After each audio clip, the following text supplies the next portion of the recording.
Outwitting the Devil. Written by Napoleon Hill. Summary.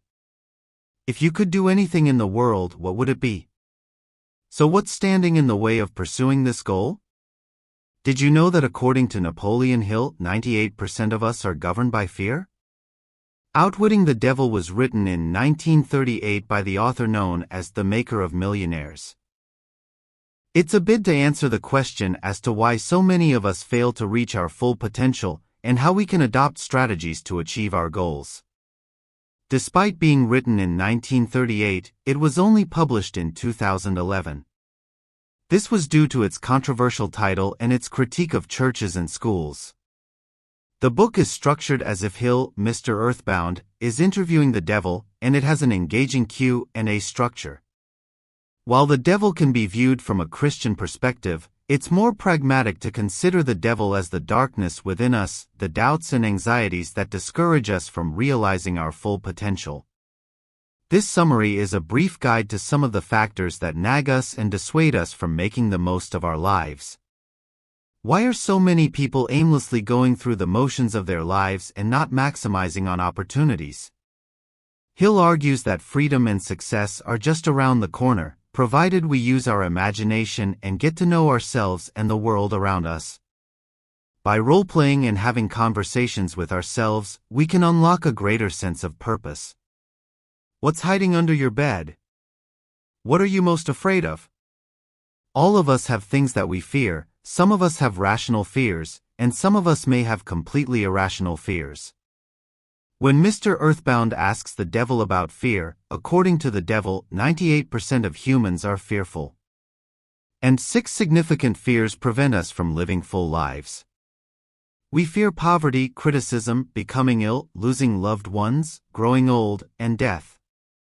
While fear is a natural instinct, it's often the excuse we make to deny ourselves acting on our dreams and goals. We act on our fears rather than rationalizing them. Fear cripples us, it makes us procrastinate, and when we procrastinate, we stagnate. What are some of the excuses you make for not fulfilling your goals? Perhaps it's not having enough time or enough money. Maybe it's that somebody is standing in your way, or that someone else has already achieved what you want to do, so what's the point? Fear isn't an excuse, and we need to lean into fear, have the courage to fail, and then try again. If we view fear as an obstacle deliberately put in front of us by the devil, we can reframe it into something to overcome and triumph over. The first cause of failure. Napoleon Hill says that drifting, without aim or purpose, is the first cause of failure. When we hit a slump or fall into a particular type of depression, this is often from having a lack of purpose and feeling isolated and alone. In addition to this, we are governed by fear and avoid adversity. However, as we've learned from books such as Black Box Thinking, Daring Greatly, and The Talent Code, failure is essential. We should never be governed by our mistakes because, as Hill says, every adversity, every failure, every heartache carries with it the seed of an equal or greater benefit. Napoleon Hill began by looking at failure and believed that the key to understanding it was talking to successful people. However, he shifted focus and started analyzing unsuccessful people. The idea was to learn about success through failure. We all go through struggles, but Hill explains that failure comes with opportunities. It's up to us to reevaluate our goals and strategies when we fail so that we can improve. Being resilient is all about the power of positive thinking, and so we need to continuously strive towards moving forward. When we hit a slump, it's up to us to change our direction and shift focus. In Hill's own life, he went through a period where he entered into a dark state of paranoia and self-doubt. He was becoming a drifter, which often happens to us when we lose focus and motivation. Drifters have no sense of agency, and they live as if on autopilot. Drifters just cruise through life and allow themselves to be heavily influenced by external forces. They don't make decisions or take any risks, hence losing the power to think and act independently. Hill argues that we're encouraged to be drifters from an early age, and in fact, it's the devil who encourages this. Early on in life, we're introduced to things that make us want to go through life robotically, and we lose the capacity to think for ourselves. Hill critiques the school system and says that it nurtures homogeneous behavior. Outcomes-based education focuses on learning things off by heart and reciting information. Hill says we need to focus instead on encouraging critical and independent thinking. Parents and educators need to nurture uniqueness and creativity rather than standardized testing and rote learning. Hill also critiques the church for fostering the same sort of homogeneity and suggests that we develop our inner voices and learn to think independently. We're not only corrupted through institutions and indoctrination. We're also corrupted through substances such as alcohol, cigarettes, drugs, and unhealthy foods. The hypnotic rhythm. As we know from the power of habit, we're very susceptible to forming both good and bad habits. We often get caught in patterns and create long-term habits based on this. Habitual behavior makes us act in a hypnotic state where we live life as if on autopilot. Drifting is one of the most dangerous habits we can get into, and Hill refers to it as a hypnotic rhythm. To rid ourselves of being habitual drifters, we need to be more mindful and aware of our actions.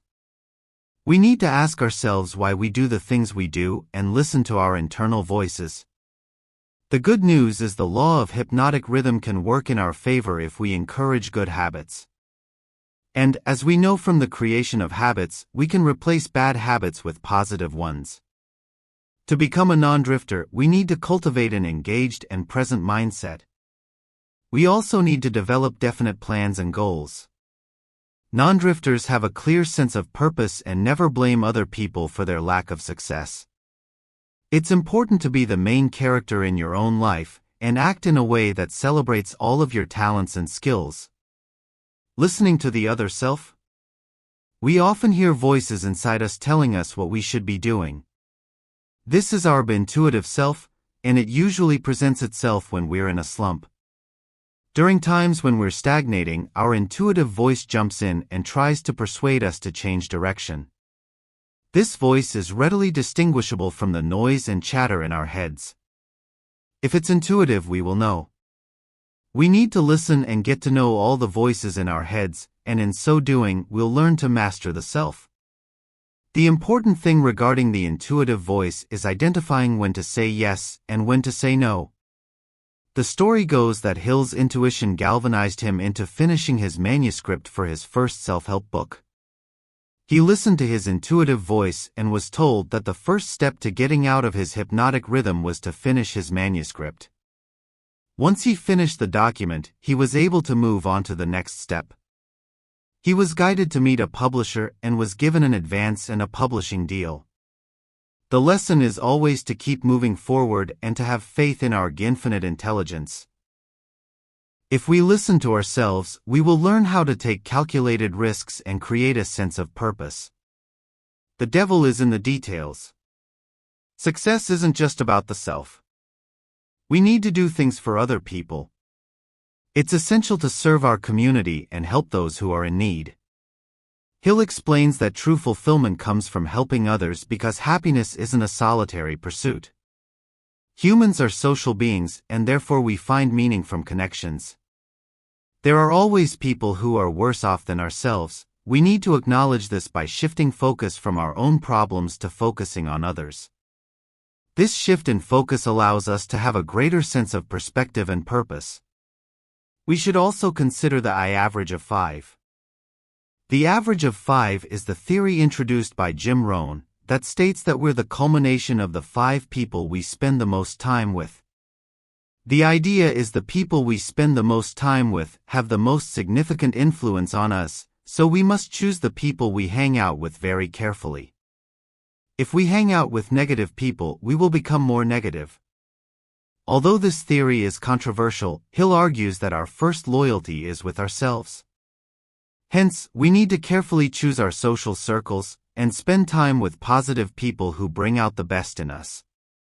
We need to stop associating with people just because we feel a sense of duty and obligation. Instead, we need to foster relationships with people who encourage us to reach our full potential. Hill provides an exercise where he suggests visualizing our heroes and role-playing conversations with them. We need to ask things like, what would my hero advise me to do? What advice would they give me? How would they tackle this situation? By doing this, we'll emulate the good habits and qualities that we admire in other people. In conclusion, Benjamin Franklin said, "Dost thou love life? Then do not squander time, for that is the stuff life is made of." Time can be our biggest friend or our biggest foe. We have the choice to use time wisely and grow, or we can squander time and stagnate. What we do with the time we're given is crucial, and the devil often tempts us into drifting and becoming aimless. One of the critical insights of Outwitting the Devil is that it's okay to be self-serving. We don't have to please everyone, and we're more effective if we put our needs first. By keeping up with our own purpose and values, we're more likely to be in the position to serve and help others. By harnessing the power of positive thinking, we can plan in advance, set clear goals, and develop a deep sense of purpose. We can do this by listening to our intuitive voice, relying on our infinite intelligence, and avoiding the temptation to act impulsively. Finally, to outwit the devil, we need to live a conscious and disciplined life, and realize that we're the ones who can alter the course of our destiny.